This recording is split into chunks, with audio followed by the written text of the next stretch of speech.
Hello dear students, welcome to Learnify school.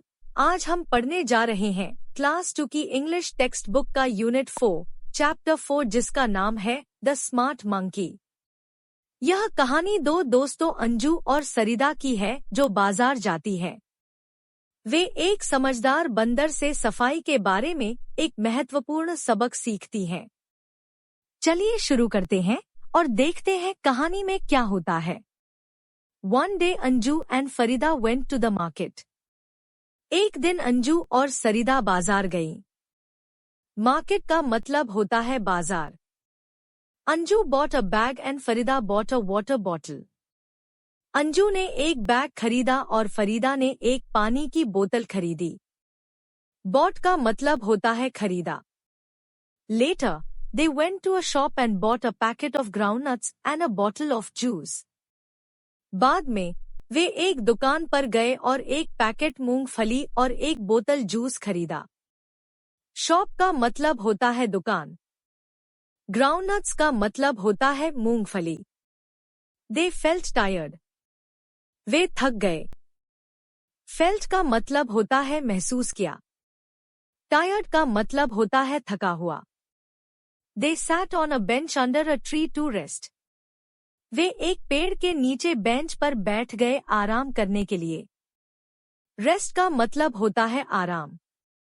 There was a monkey on the branch of the tree above them. उनके ऊपर पेड़ की शाखा पर एक बंदर था। ब्रांच का मतलब होता है शाखा। Farida and Anju did not see the monkey. Farida और अंजू ने बंदर को नहीं देखा। They took out their food from the bag and began to eat. उन्होंने अपने बैग से खाना निकाला और खाने लगे। Took out का मतलब होता है निकाला। Began का मतलब होता है शुरू किया। The monkey had a banana. बंदर के पास एक केला था। He peeled the banana and ate it. उसने केले को छीलकर खा लिया। Peeled का मतलब होता है छीलना। Farida and Anju took out the groundnuts and started eating. Farida और अंजू ने मूंगफली निकाली और खाने लगे। They threw the packet down. उन्होंने पैकेट नीचे फेंक दिया। Threw का मतलब होता है फेंका। Then they drank the juice and threw down the bottle. फिर उन्होंने जूस पिया और बोतल भी नीचे फेंक दी।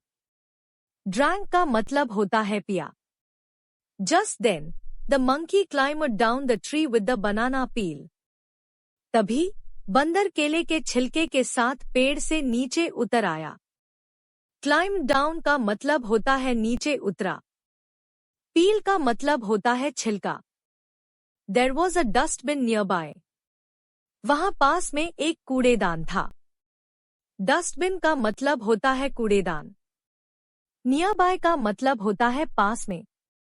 The monkey threw the banana peel into the dustbin. बंदर ने केले के छिलके को कूड़ेदान में फेंक दिया। Farida and Anju saw this and felt ashamed. Farida और अंजू ने यह देखा और शर्मिंदा महसूस किया।